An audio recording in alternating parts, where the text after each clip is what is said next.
Yo, what is up? What is happening? Welcome back to another episode of Those Car Dudes.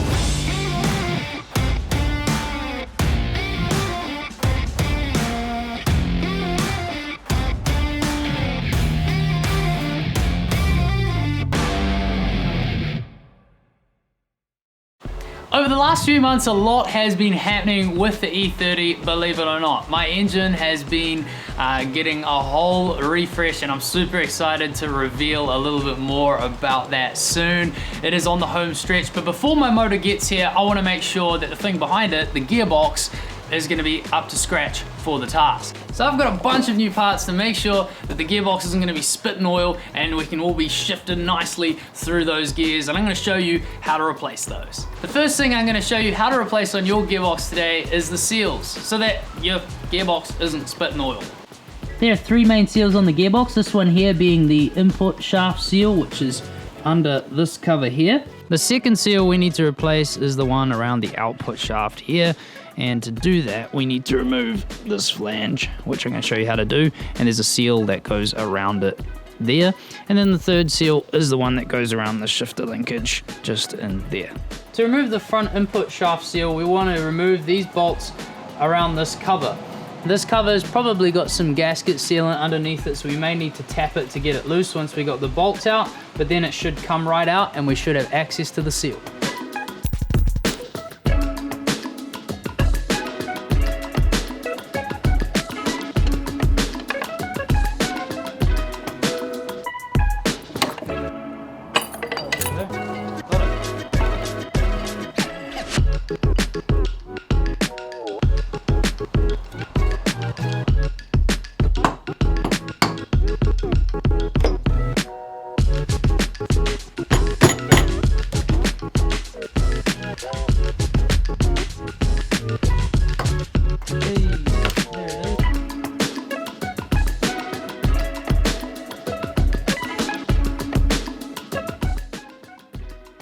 Press it in evenly, we managed to find a washer which is about the same size, and we just put that on it and we pressed it in a vise.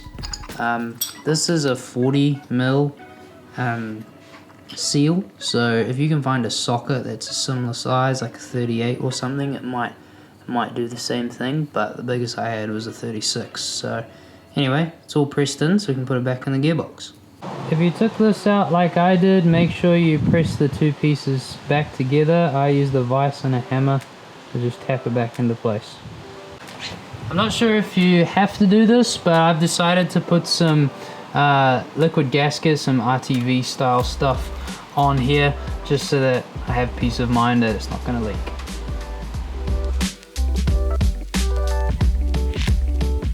And there's the finished product with RTV on it, a new seal, ready to go back into the bell housing. I also greased up that new seal in there as well.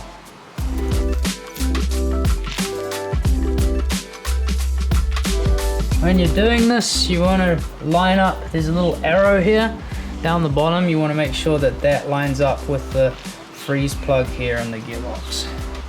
That's all on, and now we can put the bolts in.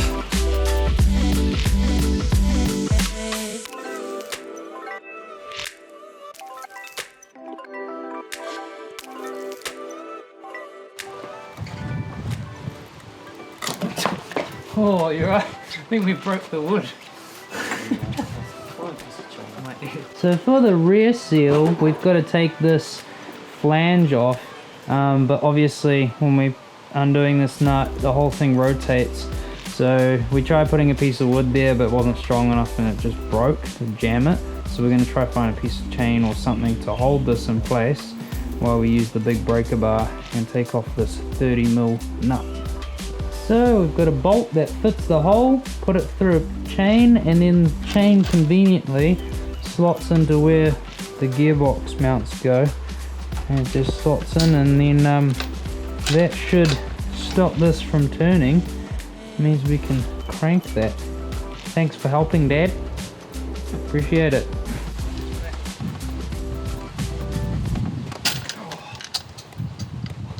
Oh no! Oh no!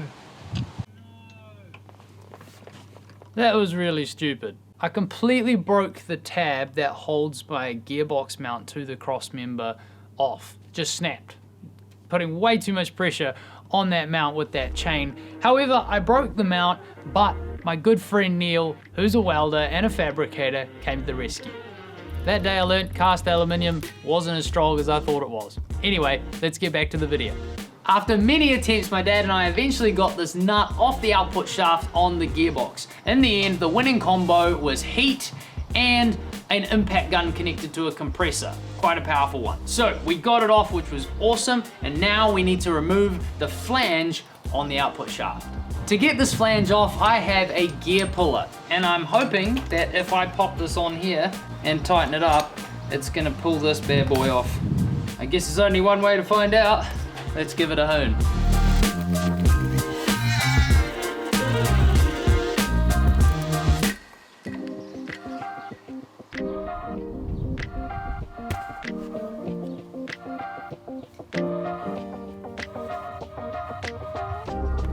I've removed the old seal and I've just wiped around the edges of the gearbox here where it sits, and now I'm just gonna rub some gearbox oil, some clean stuff on this, on the edges, so it can tap it in nicely and it'll do its job and seal it up.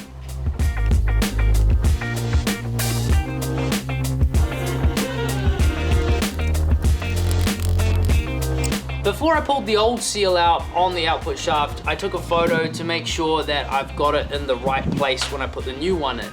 The reason being is because you can actually push the seal too far down if you're not careful. So this one's sitting just about 1 millimeter above the housing on the gearbox. Now we're gonna add our flange, we're gonna tap that into place on our output shaft, and then normally we would put a crush washer on this, but mine never had one. Someone has worked on this at some point and have lost the crush washer. So I'm gonna have to order one, but for the sake of the tutorial, we're gonna keep going, and I'll add one later before I put it in the car. So you put the crush washer on and then tighten it up with a brand new nut, 30 millimeter, obviously, because the old one was so hard to get off. We don't want to ever go through that again. An important thing that I thought I should add was once I got that crush washer, I put it on the output shaft and I looked up the torque settings for that output shaft nut. Now in my Haynes manual that I have for my E30, it says that you need to add thread locker to the output shaft before tightening the nut to 170 Newton meters. Then you want to ease the nut off and loosen it completely before tightening it to 120 Newton meters. The reason for that, I presume, is so that you can make sure that the flange and everything underneath it is seated correctly before making sure it is tight enough at 120 Newton meters. We've changed 2 seals now, and now there's one more to change, which is the gear shifter linkage seal. It's just a little seal on the gear shifter linkage. But once we've changed that, we're actually gonna change a bunch of stuff in our gear shifter linkage to make it feel better than new. We're changing bushings and little circlips and the cup that the shifter goes into. We're changing the shifter as well. As a bit of a mod, we're putting the Z3 short shifter in there. We're changing the rubber boot because it's ripped. Nobody wants that. And then we're gonna top it all off with the ZHP gear knob, when the car's running, of course. So to get started, we're gonna pull apart the gear shifter linkage so we can change that seal and then piece it all back together with brand new parts.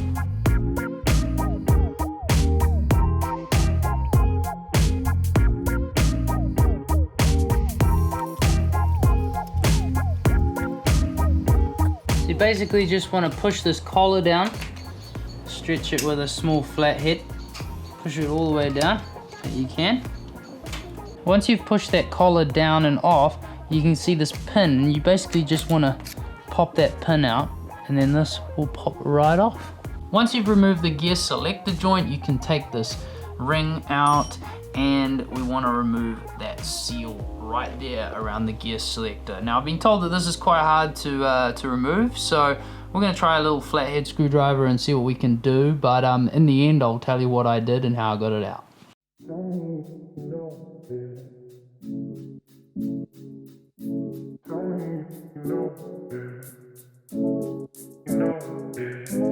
Essentially, to get this out, I just kind of hacked at it.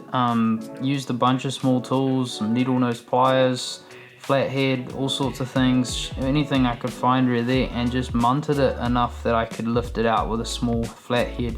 While doing this, you just need to have a bit of patience, take your time with it. It took me a little while, probably 15 minutes or so, and eventually got it out, because you don't want to damage any of this edge or the actual shifter linkage itself.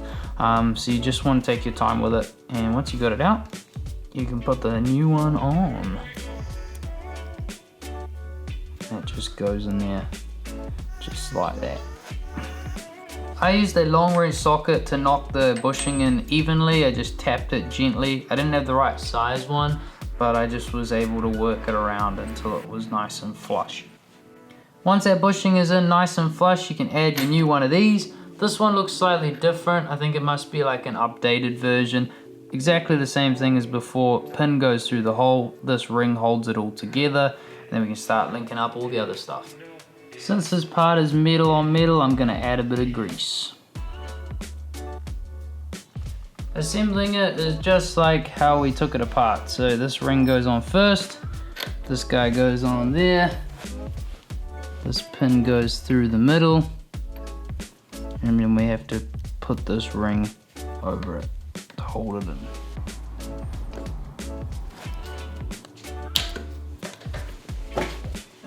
There we go. Here we are at my messy workbench with our shifter assembly, and we've got a few cool little parts to replace on this thing today. The first thing gonna be is this rubber bushing here. It's all loose, it's old, it's probably the original, so we're gonna replace it with some harder urethane, plastic, whatever you wanna call it, bushings for a much more direct shifting feel, hopefully. We've also got a new cup to hold the shifter in. It's gonna go on the bottom of here. And we've got a new one of these, which is going to replace the old bracket and bushing that holds it to the car. This one's an aftermarket one. Hopefully there'll be a lot less play in it. We'll find out. We've also got this guy, which is like a little pin thing that just basically clips onto the gearbox. It's just the same as the original. Holds it all together, which is great. And we've got some new washers and circlips to go on our shifter linkage down here, which connects to the bottom of our shifter and to the shift linkage on our gearbox. So let's get into it.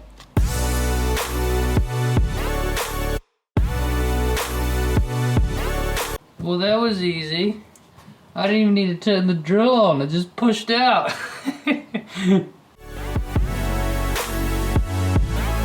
I just gave this a bit of cleanup and I decided to pop the shifter out before I go any further. There's these little tabs on the side here, so if you just get a flathead, you should be able to pry around on each side and it should pop it right out.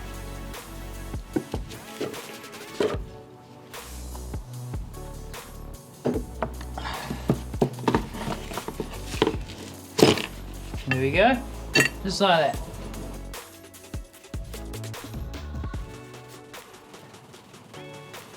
I love it when things just go together. It just makes all the difference. I've put a bit of grease on these. That is going to be moving around a little bit, so I thought why not. Now with this coupling, we have to put it in with our new shifter. Before I actually tried to put it in without the shifter, and I realized, oh, I'm not going to get the shifter in there. So we need to put that in together. So you want to pop it on there like that, and then there's these little tabs on the side. You got 1 and 2, and they need to line up with the holes that you used to poke a flathead in to pop the old coupling out. You just want to push that in there. You may need to give it a bit of encouragement. There we go. Wait till it clicks. There we go. 2 clicks and you know you're good. That's all in there. I also chucked this on, but I forgot to hit record. Put a bit of grease on there and pushed it on. It was easy as. So that's looking so sweet. Now we can put stuff together, including this guy. Just pop it through that hole, and then the clip comes over. You might need to give it a tap with a hammer. If you got strong thumbs, you can get it on yourself. Strong Kiwi thumbs. Put a washer on each side of this guy. I'm excited. Love it when things work out well on cars. And then some circlips on the other side of those. I put the circlip on this one. Now I'm honestly not sure whether my shifter needs to be facing Which way? I guess it's that way, or is it this way?